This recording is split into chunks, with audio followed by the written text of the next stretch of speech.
देवरानी की सौतन। राधा एक सीधी सादी लड़की है। उसकी सास विमला तो उसे बहुत प्यार करती है, लेकिन उसकी जिठानी लता को राधा बिल्कुल पसंद नहीं। राधा अपने ससुराल में बहुत खुश थी, लेकिन उसकी ये खुशी ज्यादा दिनों तक नहीं टिकी, क्योंकि राधा का पति मिहिर उसकी सौतन ले आया। ये कौन है जी? आप किसको घर पर ले आए? ये इस घर की नई बहू और मेरी पत्नी सोनाली है। क्या? आपने दूसरी शादी कर ली? ऐसा करते हुए आपको शर्म नहीं आई? आपने एक बार भी मेरे बारे में नहीं सोचा? ये क्या बोल रहा है बेटा? तेरी पहली पत्नी के होते हुए तू दूसरी शादी कैसे कर सकता है?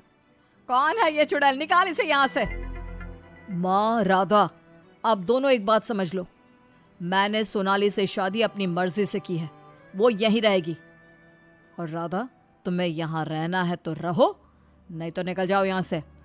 पर सोनाली अब यहीं रहेगी। राधा को मिहिर की बात सुनकर बहुत दुख हुआ। वो रोते हुए अपने कमरे में चली गई।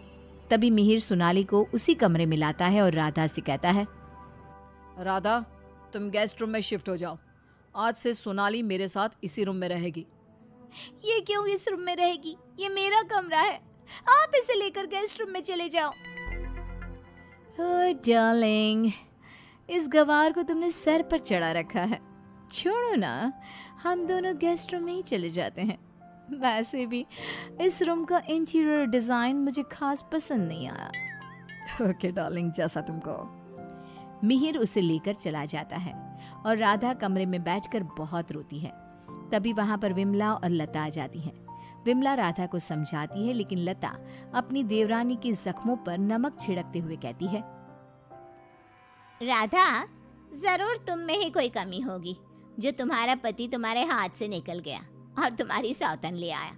मेरे पति तो बिल्कुल वैसे नहीं है। वो किसी दूसरी औरत को आंख उठाकर देखते तक नहीं है। हाँ, मेरी ही कमी है कि मैंने उन्हें भगवान की तरह पूजा, उनकी हर छोटी से छोटी बात का ख्याल रखा। मुझे नहीं पता था कि वो मेरे साथ ऐसा करेंगे। लता बहू, ये कोई समय है ऐसी बातें करने का? जाओ, राधा के लिए कुछ खाने को ले आओ। अगली सुबह सब बैठकर नाश्ता कर रहे थे। तभी सोनाली और मिहिर भी वहां आ गए। सोनाली कहती है, डार्लिंग, क्या यहाँ रोज इतना ही ऑयली ब्रेकफास्ट बनता है? मुझे इतना ऑयली खाने की आदत नहीं। सुबह कुछ हेल्दी फूड खाना चाहिए। आज तुम ये खा लो डार्लिंग, कल से तुम जो कहोगी इस घर में वही बनेगा।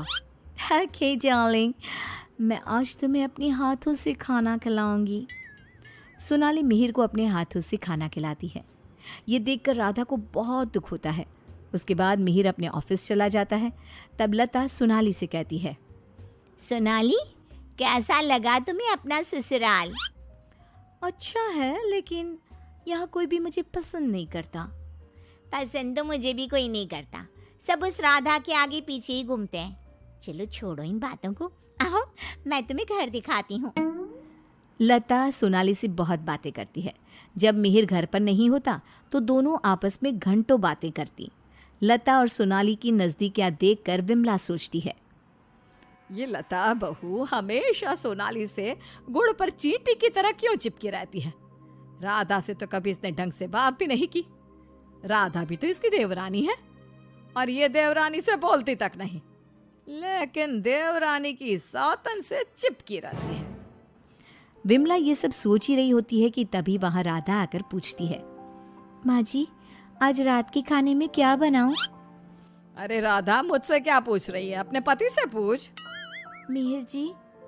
राधा कुछ बोल पाती इससे पहले ही मिहिर बोल पड़ता है, माँ, मैं और सोनाली आज शाम मूवी देखने जाएंगे और डिनर भी बाहर करेंगे, तो आप हमारे लिए कुछ मत बनाना। ये बोलकर मिहिर वहां से चला जाता है। राधा रोते हुए अपनी सास से कहती है, देखा माँ जी आपने, आप ये मुझसे बात करना भी पसंद नहीं करते। ये मेरे साथ ऐसा बर्ताव करते हैं जैसे मैं इस घर में रहती ही नहीं हूँ। अरे ना ना बेटा, रो मत तू। उस सोनाली का जादू इसके सर से उतरेगा ना तो ये फिर से तुम्हारे पास ही आएगा। शाम को मिहिर सोनाली को आवाज देता है, सोनाली, सोनाली जल्दी बाहर आओ। इतनी देर करोगी तो मूवी शुरू भी हो जाएगी। ओह डार्लिंग, तुम तो तैयार भी नहीं होने देते। देखो कैसी लग रही हूँ मैं? हमेशा की तरह बहुत खूबसूरत। अब चलो जल्दी करो, बहुत देर हो रही है। मिहिर सोनाली के साथ चला जाता है। ये सब देखकर राधा बहुत रोती है। इसी तरह एक दिन सभी बैठकर खाना खा रहे होते हैं कि तभी मिहिर सोनाली से कहता है, सोनाली, कल मैं ऑफिस नहीं जाऊंगा, कल हम शॉपिंग पर जाएंगे। ठीक है डार्लिंग। बेटा, राधा को भी शॉपिंग पर ले जा, उसके सारे कपड़े पुराने हो गए हैं और वो दिन भर घर के कामों में लगी रहती है, कहीं बाहर ही नहीं जाती। बाहर जाएगी तो उसका मन भी बहल जाएगा। क्या कह रही हो माँ? मैं राधा को लेकर बाहर जाऊंगा? कभी नहीं। सॉरी माँ, लेकिन मेरे पास टाइम नहीं है। मैं आपको रुपया दे दूंगा, आप चली जाना उसे लेकर। बेटा, तू तो राधा को बिल्कुल भूल गया है, मगर ये याद रख, वो आज भी तेरी पत्नी है और इसी घर में रहती है। हाँ तो वो क्यों रह रही है इस घर में? चली क्यों नहीं जाती? राधा, अगर तुम चाहो तो मैं तुम्हें तलाक दे सकता हूँ। तुम ठीक से सोच लो और अपना फैसला मुझे बता देना। बदले में जो चाहो वो मैं तुम्हें दे सकता हूँ। मिहिर की बात सुनकर राधा के ऊपर मानो बिजली सी गिर गई। इसी तरह कुछ दिन बीत गए। राधा अब बहुत दुखी और चुप चुप रहने लगी। एक रात विमला किचन की तरफ पानी लेने जा रही थी, लेकिन किचन में से बातों की आवाज सुनकर वो बाहर ही रुक गई और सोचने लगी, अरे ये इतनी रात को कौन बातें कर रहा है? ये तो लता और सोनाली की आवाज लग रही है। ये दोनों इतनी रात को क्या बात कर रही है? ध्यान से सुनती हूँ तब पता चलेगा। वो दोनों की बात ध्यान से सुनती है। सोनाली लता से कह रही थी, देख मेम साहब, तेरे देवर को मैंने तेरे कहने से पटाया था, मैंने तेरा काम कर दिया। अब तू मुझे बाकी के रुपए दे दे, नहीं तो तेरे घर वालों को तेरी सारी सच्चाई बता दूंगी। अरे तू ज्यादा चालाक मत बन, मैं तुझे पहले भी कई सारे रुपए दे चुकी हूँ, अब और रुपए नहीं दे सकती। तू जैसी लड़की को इतना अच्छा घर दे दिया, इतना अच्छा पति दे दिया, और क्या चाहिए तुझे? विमला दोनों की बात सुनकर समझ जाती है कि दाल में कुछ काला है। वो सोनाली की जन्म कुंडली निकालने में लग जाती है। तब उसे सोनाली की सच्चाई पता चलती है। एक दिन विमला सारे घर वालों को बुलाती है और कहती है, मेहर, तुमने सोनाली से शादी कर ली है, ये बात हमारे रिश्तेदारों को भी तो पता चलनी चाहिए ना। मैं तुम दोनों की शादी की खुशी में एक छोटा सा प्रोग्राम करना चाहती हूँ, जिसमें मैं सारे रिश्तेदारों को बुलाऊंगी। सोनाली, तुम भी अपने रिश्तेदारों का नाम और पता बता दो, मैं खुद उन्हें निमंत्रण भेजूंगी। ये सुनकर सोनाली घबरा जाती है। तभी मिहिर कहता है, माँ, सोनाली का कोई रिश्तेदार यहाँ नहीं रहता, वो सब अमेरिका में रहता है। सोनाली खुद अमेरिका से आई है, इसलिए आप बस हमारे रिश्तेदारों को ही इनवाइट कर दीजिए।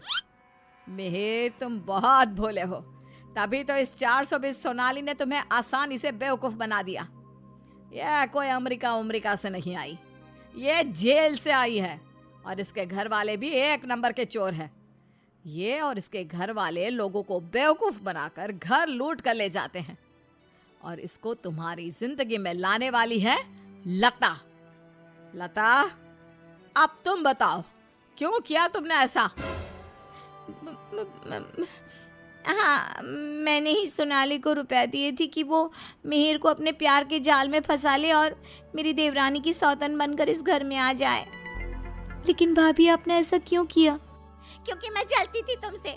घर के सभी लोग और माँ तुमसे प्यार करते थे, मैं तुमसे बदला लेना चाहती थी, इसलिए मैंने ऐसा किया। भाभी, आपको शर्म आनी चाहिए। आपने मेरा घर बर्बाद किया, मैं आपको कभी माफ नहीं करूंगी। सारी सच्चाई जानने के बाद मिहिर सोनाली को घर से निकाल देता है और राधा से माफी मांगता है।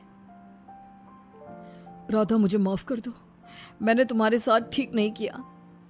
मिहिर, मैं तुम्हें माफ नहीं कर सकती और ना ही तुम्हारे साथ रह सकती हूँ। मैं जा रही हूँ ये घर छोड़कर। लेकिन राधा, इसमें मेरी क्या गलती? ये सब तो भाभी ने किया है ना, मैं तो बेकसूर हूँ। अगर सोनाली सच में अच्छी लड़की होती तो क्या तुम उसे छोड़ते? कभी नहीं। और इस बात की क्या गारंटी है कि कल तुम्हें सोनाली से अच्छी लड़की मिलेगी तो तुम दोबारा ऐसी गलती नहीं करोगे? राधा अपना सामान लेकर घर से जाने लगती है। विमला और मिहिर उसे बहुत रोकते हैं, लेकिन वो नहीं रुकती। राधा जाते जाते अपनी जिठानी से कहती है, भाभी, आप क्यों उदास खड़ी हो? आपने जो चाहा था वो तो पूरा हो गया ना। मैं जा रही हूँ हमेशा के लिए। अब आप ही इस घर की बहू हैं। अब सब आपको ही प्यार करेंगे, बस। तभी लता का पति विकास आ जाता है और कहता है, नहीं राधा, ये इस लायक नहीं कि इसे कोई प्यार करे। लता, तुम अभी इसी वक्त इस घर से निकल जाओ। मैं तुम्हें एक सेकंड भी यहाँ बर्दाश्त नहीं कर सकता। अगर मैंने तुम्हें इस घर में जगह दी तो न जाने कल तुम हमारे ऊपर कौन से दुखों का पहाड़ तोड़ दोगी। लता विकास से बहुत माफी मांगती है, लेकिन वो उसे घर से निकाल देता है। लता को इस बात का पछतावा था कि उसने अपना हंसता खेलता घर बर्बाद कर दिया। ना तो विकास अपनी पत्नी लता को माफ करता है और ना ही राधा अपने पति मिहिर को माफ करती है।